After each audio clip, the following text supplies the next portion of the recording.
I haven't seen so much excitement around the launch of a sedan in a very long time. This segment had been losing its appeal to SUVs for many years, but quietly the segment is coming back. You get the Virtus and the Slavia with its 4-cylinder turbo-petrol engines. You get the very techy Honda City hybrid, and then you get the Verna with its nat-ass petrol and a brand new turbo-petrol engine under the hood. So there's a lot more space on offer, lot more performance on offer, lot more features on offer. Let's find out what's new about this car, what's interesting, what you need to know before you go in and buy your next sedan. Before that, like, share and subscribe to our YouTube channel, and of course hit the bell icon.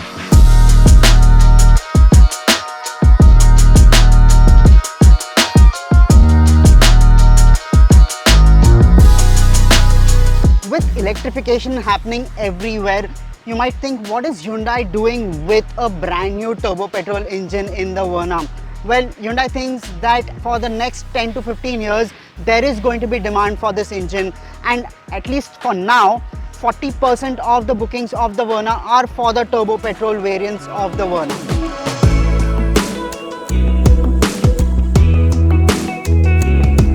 The styling of the new Verna sure is bold. You can see hints of a Lucid and a Lamborghini in it, which honestly isn't a bad thing. All the cuts and creases can make it look a bit busy, but there is plenty of detailing to like the light strips on the front and the rear, the large blacked out grille, which is huge but doesn't seem out of proportion, and wide rear haunches that give it a sporty stance. The interior of the Verna is such a massive step up compared to what it was before, and the materials almost everywhere that you touch and feel are very good quality, except for the plastics on the door panels. But otherwise, the quality of the displays, the quality of the cameras when you're reversing or you're parking, excellent quality. The switch gear, even the small things like the switch gear for these levers, really nice to touch and feel. You also get seat heating and cooling. You get a manual 6-speed gearbox in the turbo petrol. You get a dual clutch transmission that's same as you get in the i20 and the Venue, but it's tuned for this car. And then look at the colors and the materials used here. The red colors on the dashboard, the red piping on the seats, the top stitching on it really makes it feel a lot sporty. Now, what I like about the interiors of this Verna is that the dash is tilted towards the driver, so you are focused on the road. That's very nice. Also, there's very minimalist design over here. The switch gear is very minimal, otherwise everything else is touchscreen. But overall, the interiors are a massive thumbs up for me.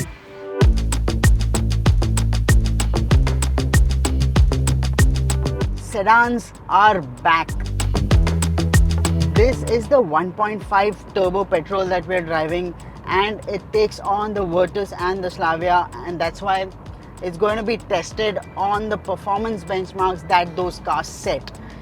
Also, we're driving on the best new expressway in the country. This is the Delhi-Mumbai expressway.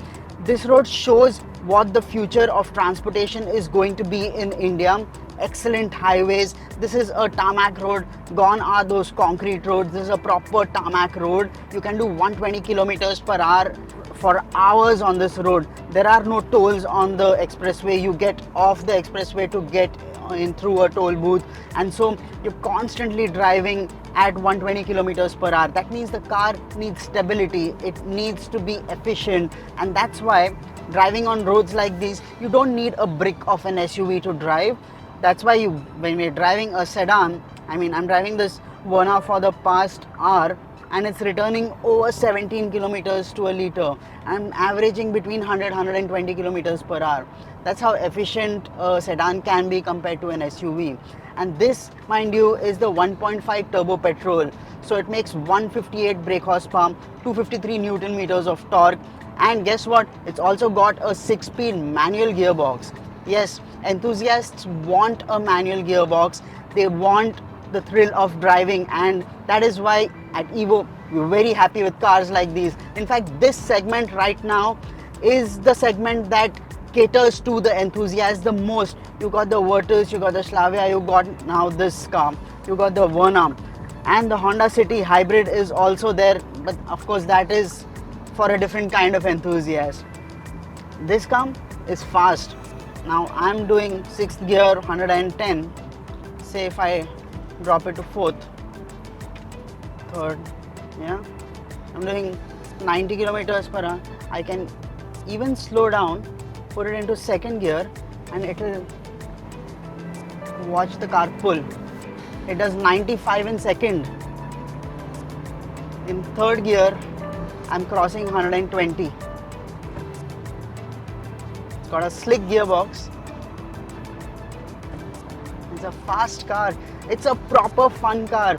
158 horsepower in this sedan is just perfect. I mean, 0 to 100 is acclaimed 8.1 seconds.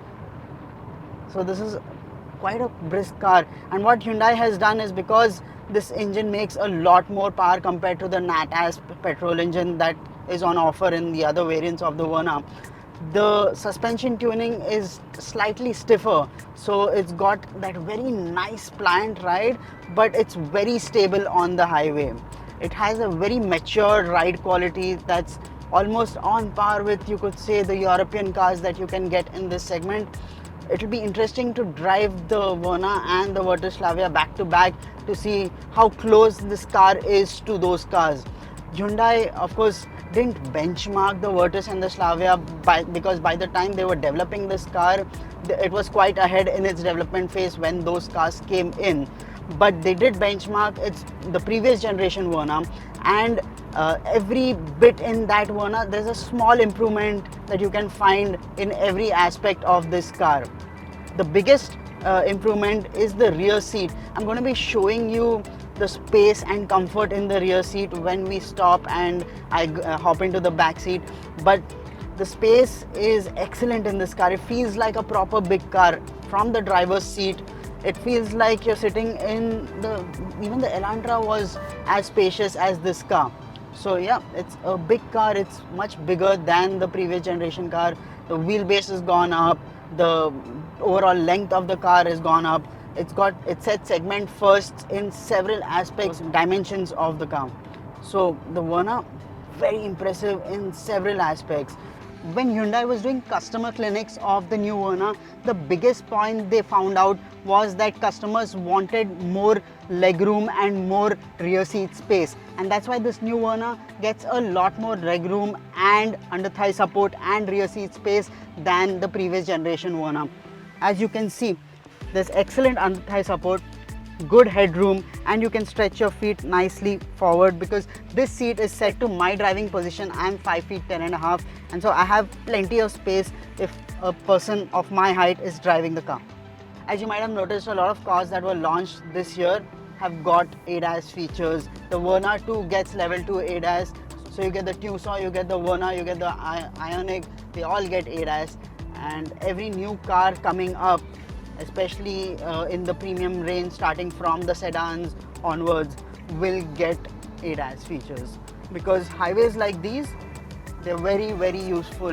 You're cruising at 120 kilometers per hour. For hours, you need ADAS features on these highways because, I mean, it's going to be a boring drive otherwise, and what more can you do while you're driving straight, right?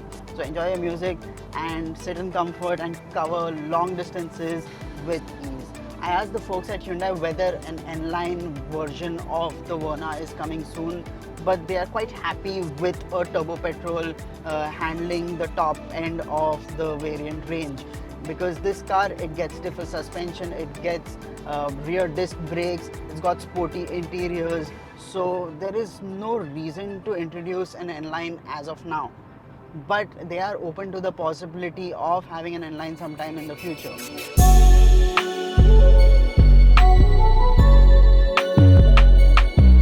The Verna is a properly grown-up car now. There are incremental improvements in every aspect of the new Verna compared to its predecessor, on the inside and on the outside, plus on the features front. With a turbo-petrol engine, it takes on its European rivals on the enthusiast front as well. So if I had to leave you with one takeaway besides this review, the enthusiast wins with cars like these.